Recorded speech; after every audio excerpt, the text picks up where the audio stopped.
Airport security just changed. Everywhere. The way you've flown for 20 years now feels ancient. Starting in 2026, rules shift so much that even arriving 2 hours early might not cut it. This isn't a tweak, it's an overhaul that can mean missed flights, surprise fees, or being denied boarding. First change. The IDs and verification are getting very strict. That whole shuffle, IDs, liquids, shoes, just got rewritten. We're talking the biggest changes in decades, powered by new tech, tighter agreements, and a 2026 surge from events like the World Cup. Ignore them and you risk surprise fees, delays, even a trip ending before it starts. Here are the 10 to know, starting with identity, real ID, and biometrics. From the hook to the checkpoint, ID checks are strict. The old Flash Any license is over. As of May 7, 2025, Real ID is enforced. For U.S. domestic flights, your license must have the star, usually at the top right. No star? At TSA, it's useless. Bring another acceptable ID, ideally a valid passport, even for domestic. Trap alert. Many international trips start with a domestic hop. Without Real ID, you may never reach your connection. Fix it now.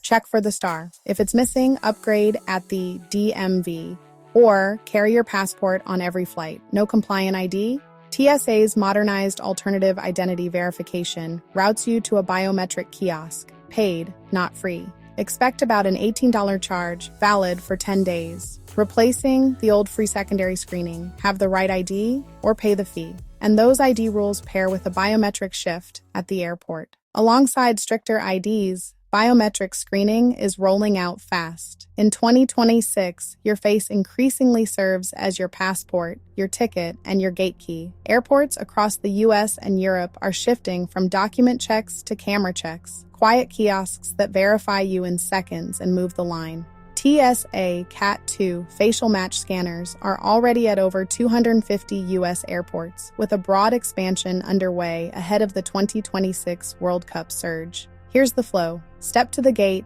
look at the camera. The system compares your live face to your ID and flight record. If it matches, the door unlocks. Participation is voluntary. You can opt out and request a manual ID check. Just tell the officer, manual verification, and present your real ID or passport. But at hubs like Atlanta or Chicago, manual lines can crawl during peaks, adding real delay. Convenience is rising, anonymity less so. Speed improves at lanes using new scanners, especially where CT tech is live.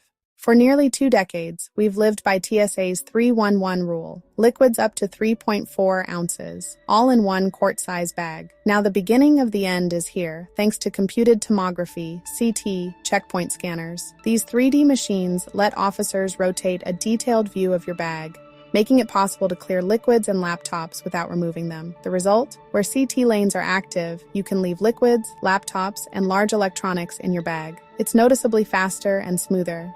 However, and this is the big confusion for 2026, the rollout is inconsistent by airport and even by lane. Always follow posted signs and officer instructions. Many major hubs now use CT scanners that let you leave items inside, but the nationwide upgrade won't be fully complete for years as we enter 2026. So you might depart a hub like JFK and breeze through, then fly home from a smaller airport and be told to unpack everything. Saying, "I didn't have to before," won't change the rules there. Until every airport is upgraded, TSA's official policy is still 311. Safest bet, pack for the old rule. Clear bag, ready to pull out, then leave items in only if your CT lane explicitly allows it. Next, if you're Europe-bound, expect a fully digital border experience. Coming from liquids and scanners, here's the next shift. If you're heading to Europe, a new digital border is coming online, a 2-part system that changes how non-EU travelers enter and exit. Part 1 is ETIAS, the entry-exit system, rolling out from October 2025 and expanding through 2026. Think fewer passport stamps and more automation. Your identity is captured and verified biometrically as you pass through. At kiosks in 29 participating countries, you'll provide fingerprints and a facial scan. The system then logs your entry and exit and tracks days used toward your 90-day limit, so you always know how much stay time remains. Part 2 is ETIAS, the European Travel Information and Authorization System. It's a mandatory pre-travel authorization, similar to the US ETIAS, that screens you before you ever reach the border. You'll apply online, get vetted in advance, and then proceed with your journey knowing your approval status is already on file for border checks. ETIAS is slated to go live in late 2026. Once active, travelers must apply online before boarding flights to any of the roughly 30 ETIAS countries, covering many visa-exempt nationalities, including U.S. citizens. Apply early. And at the gate, bags face tighter checks. Now, carry-on crackdowns. Think that slightly oversized or overweight carry-on will slide by? Those days are numbered. In 2026, airlines are tightening carry-on rules like never before. Less discretion, more predictable enforcement, and yes, added revenue. This isn't a government mandate. It's airline policy, rolling out across networks. And enforcement is getting fast and ruthlessly consistent. At check-in and at the gate, precise metal sizer boxes and templates now decide, not agent mood. If your bag can't drop fully into the sizer, even by an inch, it's flagged, tagged, and you pay a fee on the spot. Many carriers are also shrinking the allowed dimensions for both standard carry-ons and personal items. That backpack or roller you've always carried for free may suddenly exceed the new box or weight limit. Missed size or weight and a forced gate check can be pricey, often double what you'd pay online or at the counter. It's a painful, last-minute expense that can nuke a tight budget.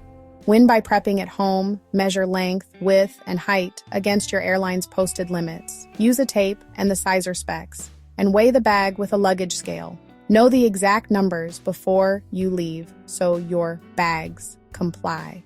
Don't let a surprise $100 fee wreck your trip.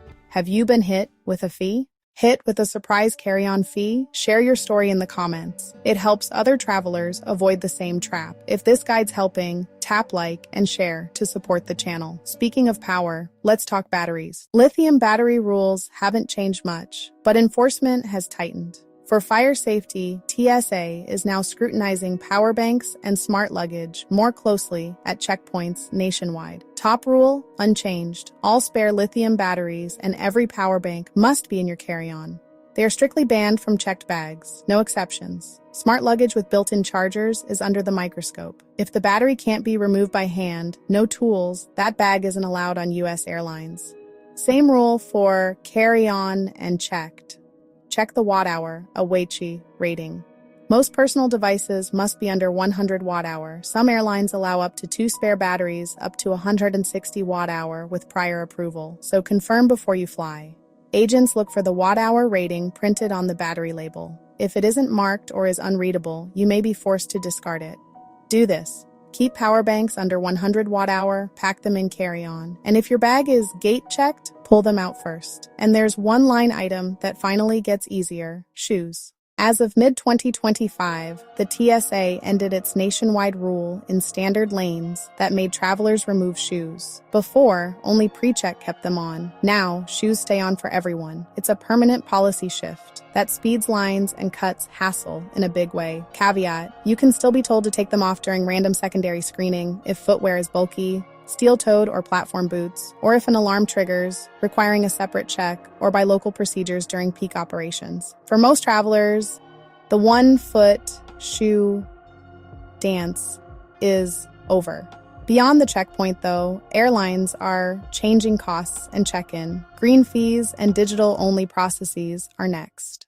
2 shifts are redefining air travel: new green fees and digital-only boarding. Airlines are rolling out environmental surcharges, often labeled green fares, to fund cleaner fuels. Groups like Lufthansa added fees on 2025 departures to offset pricier sustainable aviation fuel, or SAF. Singapore is adding an SAF levy on all flights from 2026. These charges often sit in the tax breakdown, so a fare that looks cheap can total higher at checkout. At the same time, paper is vanishing. Check-in, boarding, and receipts are shifting to your phone as the single point of contact. Airlines are piloting unified QR codes that link your digital ID, boarding pass, and screening status. Convenient? Yes, but it makes you device dependent. If your phone dies at the gate, you may not board. Pro move for 2026. Carry a power bank and, when possible, a physical ID backup. And when you're flying to the US, expect one more layer. If you're flying to the United States from any foreign airport, expect an extra layer of security screening. These enhanced checks apply to every passenger on non-stop US-bound flights, regardless of nationality or ticket class. You may see more explosive trace swabs, additional canine teams, deeper inspections of electronics, and closer observation by behavior officers at checkpoints and gates. Implementation varies by country and airport, so there isn't a single rule for how much extra time to budget or which steps you'll face. Plan ahead, arrive earlier than usual for US-bound departures, and check your airline and airport websites for current instructions on the day you fly.